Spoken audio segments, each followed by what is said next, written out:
सिकंदर, आप तो क्या कहते हैं आईसीसी के बारे में, आपके क्या ख्यालात हैं वो हमें पता है, लेकिन विदाउट रिपीटिंग देम हम स्टोरी शेयर करना चाहते हैं और फिर आपसे उस राय भी लेना चाहेंगे उस पर। इंटरनेशनल क्रिकेट काउंसिल के साबिक मैच रेफरी हैं क्रिस ब्रॉड, इन्होंने आईसीसी की भारत नवाजी का पोल इस तरह खोला है कि एक इंटरव्यू दिया इन्होंने, और क्रिस ब्रॉड ने इंकशाफ किया है कि उन्हें भारत के खिलाफ कोड ऑफ कंडक्ट के मामले पर हाथ हल्का रखने को कहा गया था।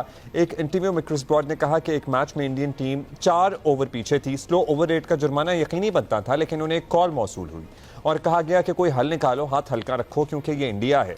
उन्होंने फ़ोन कॉल के बाद टाइम कैलकुलेशन में मौका निकाला था। क्रिस ब्रॉड ने मजीद कहा कि अगले मैच में सौरव गांगुली ने दोबारा वही हरकत की और ऑफिशियल्स की एक ना सुनी। इसके जब उन्होंने पूछा कि अब क्या करना है तो कहा गया कि सिर्फ गांगुली को सज़ा दें। क्रिस ब्रॉड ने कहा कि खेल में काफ़ी सियासत शामिल हो गई है और अब लोग सियासी पेचीदगी समझकर फैसले कर पाते हैं। सारा पैसा भारत के पास है, इसने अमली तौर पर आईसीसी पर काबू पा लिया है।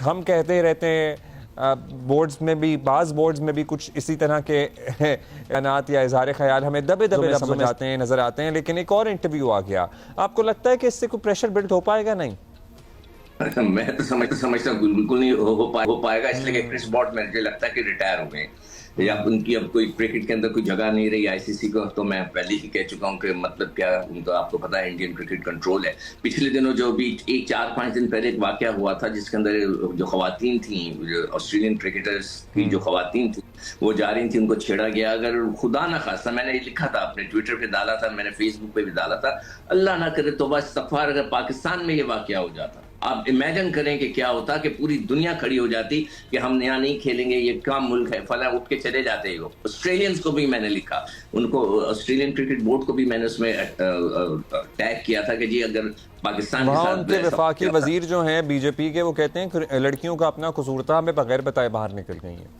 हाँ, वो लड़कियां क्यों हैं? जिस तरह के हमारे एक प्राइम मिनिस्टर थे ना, जो क्रिकेटर प्राइम मिनिस्टर, उन्होंने कहा था कि हमारी लड़कियां ऐसे कपड़े क्यों पहनती हैं, उनको छेड़ा जाए। तो हाँ। मतलब कि ये जहनी मिजाज आप उसको देख सकते हैं कि हमारे लोगों का क्या मिजाज है। वो भी वही चीज कही जो हमारे बड़े साहब ने की थी। तो क्रिकेट के मैच तो देखें, आपको पता है। Thank you.